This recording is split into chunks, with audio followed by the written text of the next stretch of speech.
Hello everyone. Today we are discussing about theories of drug receptor interaction. आज हम discuss करने वाले हैं कि किस तरीके से ड्रग रिसेप्टर के साथ पे इंटरेक्ट करती है और कौन कौन सी थ्योरीज उस पर लगती है, किस किस टाइप की थ्योरीज ड्रग रिसेप्टर इंटरेक्शन को करवाती है और उसके अकॉर्डिंग ही ड्रग रिसेप्टर इंटरेक्शन होता है। तो हम यहाँ देख सकते हैं कि यहाँ पे 6 टाइप की थ्योरीज दी हुई है। पहली है ऑक्यूपेशनल थ्योरी, दूसरी है रेट थ्योरी, तीसरी है the induced fit theory of enzyme substrate interaction, fourth है मैक्रोमोलिकुलर परट्यूबेशंस थ्योरी, फिफ्थ है activation aggregation theory and six last theory है two state model of receptor activation. तो चलिए हम सबसे पहले बात करते हैं ऑक्यूपेशन थ्योरी की। Occupation theory, drugs act on binding sites and activate them resulting in a biological response that is proportional to the amount of drug receptor complex formed। ठीक है, जैसे हमने पहले भी बात की थी कि जिस तरीके से एक ड्रग बाइंड करता है एक रिसेप्टर के साथ में और उसके बाद ड्रग रिसेप्टर के साथ में बाइंड किया, ड्रग ने रिसेप्टर के साथ कॉम्प्लेक्स बनाया, उसके बाद रिसेप्टर को उसने एक्टिवेट किया और एक फार्माकोलॉजिकल रिस्पॉन्स दिया। हमने इसके बारे में पहले बात की थी। अब ऑक्यूपेशनल थ्योरी के अकॉर्डिंग क्या होता है कि ड्रग्स एक्ट करता है बाइंडिंग साइट पे, किसकी बाइंडिंग साइट पे, रिसेप्टर की बाइंडिंग साइट पे, उसके बाद वो उसे एक्टिव करता है और बायोलॉजिकल रिस्पॉन्स देता है और ये प्रोपोर्शनल होता है amount of drug receptor complex form. मतलब कि जितना ड्रग रिसेप्टर कॉम्प्लेक्स फॉर्म होगा उतना ही बायोलॉजिकल रिस्पॉन्स आएगा और वो उसके प्रोपोर्शनल होगा।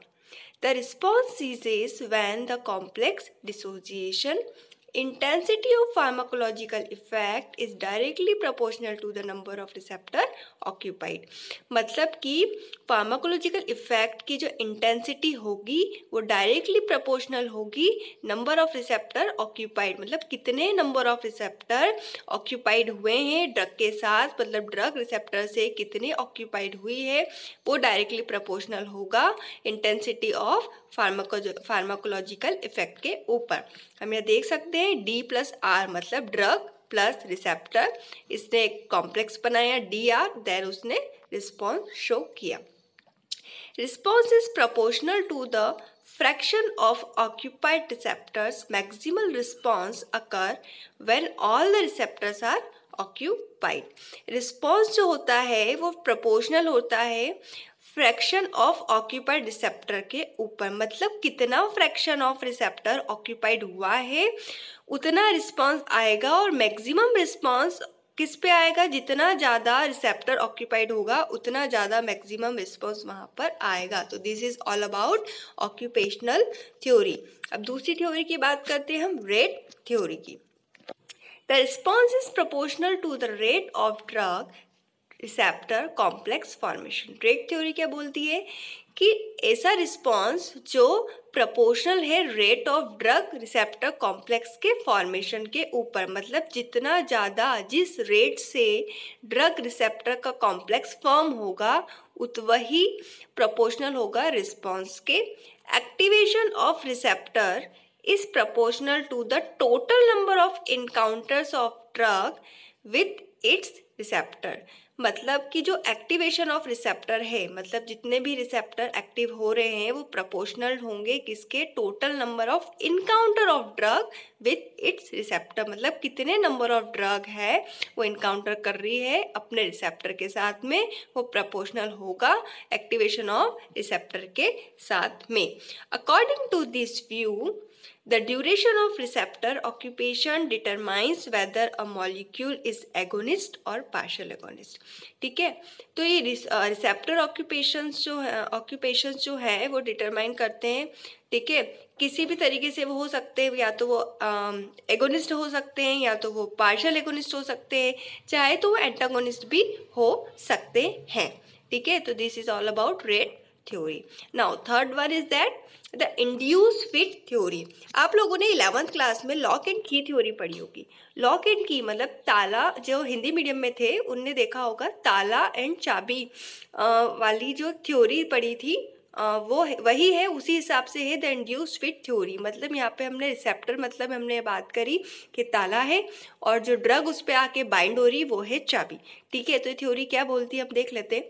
According to this theory binding produces a mutual plastic modeling of both the ligand and the receptor as a dynamic process.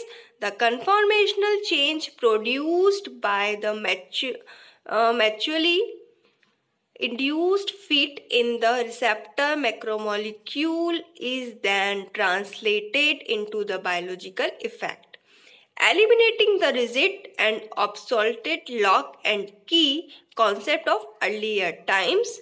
Agonist induce conformational changes, मतलब response. Antagonist does not induce conformational changes nor response. Partial agonist induce partial conformation changes, इसको हम कहेंगे partial response. देखिए कुछ नहीं है, lock and की theory हमें पता है, जिस तरीके से एक ताले की एक ही चाबी होती है वैसे एक रिसेप्टर का एक अपना ड्रग होता है। हर ड्रग का अपना एक रिसेप्टर होता है। रिसेप्टर कहाँ मौजूद होता है? सेल के ऊपर। ठीक है, तो सेल के ऊपर अलग अलग टाइप के रिसेप्टर्स मौजूद होते हैं। पूरी बॉडी में बहुत सारे रिसेप्टर पाए जाते हैं। तो ड्रग जो है वो एक पर्टिकुलर रिसेप्टर पे ही जाके बाइंड होगी। जैसे एक ताले की पर्टिकुलर चाबी होगी वैसे ही एक रिसेप्टर का पर्टिकुलर ड्रग होगा, एक पर्टिकुलर ड्रग का एक पर्टिकुलर रिसेप्टर होगा और वो उससे जाके बाइंड होगी, फिट होगी, देन उसमें कुछ कन्फॉर्मेशनल चेंजेस लाएगी। जैसे हम बात करें कि जब चाबी ताले में जाती है, सही चाबी यदि सही ताले में जाएगी तो वो क्या करेगी? ताले को खोल देगी। वैसे ही यदि सही ड्रग सही रिसेप्टर पे जाएगी तो वो कुछ कन्फॉर्मेशनल चेंजेस लेकर आएगी। जैसे यदि एगोनिस्ट की बात करें, यहाँ पे हमने जब types of agonist and types of antagonist पढ़े थे तब हमने देखा था कि बहुत सारे एगोनिस्ट थे, जैसे पार्शियल था, कॉम्पिटेटिव और नॉन कॉम्पिटेटिव एंटागोनिस्ट भी हमने देखे थे। तो जो एगोनिस्ट होता है वो कन्फॉर्मेशनल चेंजेस लाता है, मतलब कुछ रिस्पॉन्स को शो करता है, जो फार्माकोलॉजिकल रिस्पॉन्स को शो करता है। और एंटागोनिस्ट क्या करता है? एंटागोनिस्ट किसी भी प्रकार से कन्फॉर्मेशनल चेंजेस नहीं लाता, वो किसी भी प्रकार का रिस्पॉन्स शो नहीं करता। एंटागोनिस्ट का काम क्या होता है? हमने पहले बात की थी कि वो एगोनिस्ट का जो रिस्पॉन्स आ रहा है, एगोनिस्ट की वजह से जो रिस्पॉन्स आ रहा है वो उसे कम ज़्यादा करता है। पार्शियल एगोनिस्ट क्या करेगा? पार्शियली, नाम से ही समझ में आ रहा है कि पार्शियली मतलब कम, कुछ अमाउंट में वो कुछ चेंजेस लेकर आएगा।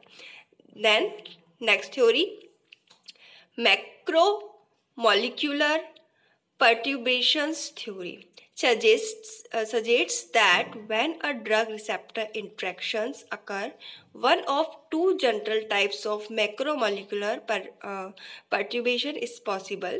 First one is that a specific conformational perturbation leads to a biological response, agonist, whereas a non-specific conformational perturbation leads to no biological response, antagonist। हमने यहाँ पे कोई स्पेशल बात नहीं की है, हमने यहाँ पे एगोनिस्ट और एंटागोनिस्ट के बारे में ही बताया है कि यदि स्पेसिफिक कन्फॉर्मेशनल चेंजेस आएंगे, बायोलॉजिकल रिस्पॉन्स आएगा, स्पेसिफिक की बात हो रही है तो वो बात होगी एगोनिस्ट की। बट वहीं पर यदि हम बात करें नॉन स्पेसिफिक कन्फॉर्मेशन चेंजेस की, किसी भी प्रकार का कोई बायोलॉजिकल चेंजेस नहीं हो रहा है, किसी भी प्रकार का बायोलॉजिकल रिस्पॉन्स वहाँ नहीं आ रहा है, तो वह बात हम किसकी करेंगे? एंटागोनिस्ट की। देन है activation aggregation theory. Receptor is always in a state of dynamic equilibrium between activated form और inactive form। ठीक है, जो रिसेप्टर होते हैं वो टू स्टेट में होते हैं। ठीक है, इक्विलिब्रियम कंडीशन में होते हैं, टू स्टेट में होते हैं। पहली होती है एक्टिव वाली और दूसरी होती है इनएक्टिव फॉर्म। ठीक है, active form and inactive form. Active form को हमने डिनोट किया RO से, इनएक्टिव फॉर्म को हमने डिनोट किया TO से, और ये दोनों डायनामिकली इक्विलिब्रियम स्टेट में होते हैं। हम देख पा रहे हैं यहाँ पे agonist shift equilibrium to RO मतलब बायोलॉजिकल रिस्पॉन्स। जो एगोनिस्ट होते हैं वो शिफ्ट करते हैं RO पे, एंटागोनिस्ट शिफ्ट करते हैं TO पे, और पार्शियल एगोनिस्ट बाइंड करते हैं किस पे? दोनों पे, RO पे भी और टीओ पे भी। हम डिफरेंस समझ सकते हैं यहाँ पे कि एगोनिस्ट जो शिफ्ट कर रहा है इक्विलिब्रियम को, शिफ्ट इक्विलिब्रियम टू आरओ, मतलब बायोलॉजिकल रिस्पॉन्स दे रहा है, एक्टिवेटेड फॉर्म में है। Then antagonist shift equilibrium to TO, मतलब किसी भी प्रकार का यहाँ पे बायोलॉजिकल रिस्पॉन्स नहीं है, इनएक्टिव फॉर्म में है, मतलब वो एगोनिस्ट है। एगोनिस्ट हमको पता है जो भी बायोलॉजिकल रिस्पॉन्स नहीं देता वो एंटागोनिस्ट होता है, इसलिए वो शिफ्ट कर रहा है कहाँ पे, टीओ पे। बट पार्शियल एगोनिस्ट जो होता है वो बाइंड करता है दोनों पे, आरओ पे भी करेगा और टीओ पे भी करेगा, मतलब बायोलॉजिकल रिस्पॉन्स भी करेगा, कभी कभी मतलब एक्टिव फॉर्म में भी होगा, इनएक्टिव फॉर्म में भी होगा, पार्शियली होगा, इसलिए उसका नाम क्या है, पार्शियल एगोनिस्ट। ठीक है। Then last theory is that two state मतलब multi state receptor model R and R star are in equilibrium constant L, which defines the basal activity of the receptor। ठीक है, जो R और R star है वो क्या है, equilibrium है किसके, basal activity of the receptor के। फुल एगोनिस्ट जो होंगे वो बाइंड करेंगे ओनली आर स्टार पे, पार्शियल एगोनिस्ट जो बाइंड करेंगे वो करेंगे फिर से आर स्टार पे, फुल इनवर्स एगोनिस्ट बाइंड करेंगे ओनली आर पे, और पार्शियल इनवर्स एगोनिस्ट बाइंड करेंगे फिर से आर के ऊपर। आप ये डायग्राम में देख सकते हैं, यहाँ पे आर और आर स्टार जो मैंने कहा है, यहाँ आर का मतलब है रिसेप्टर, बट आर है रेस्टिंग वाला रिसेप्टर, और मतलब जो इनएक्टिव है वो वाला रिसेप्टर है आर, और जो एक्टिव है वो है आर स्टार। मतलब जो फुल एगोनिस्ट है वो बाइंड करेगा ओनली एक्टिव रिसेप्टर के ऊपर, पार्शियल एगोनिस्ट जो होंगे वो बाइंड करेंगे फिर से एक्टिव रिसेप्टर के ऊपर, बट फुल इनवर्स एगोनिस्ट और पार्शियल इनवर्स एगोनिस्ट जो रहेंगे वो बाइंड करेंगे इनएक्टिव रिसेप्टर के ऊपर। Thank you.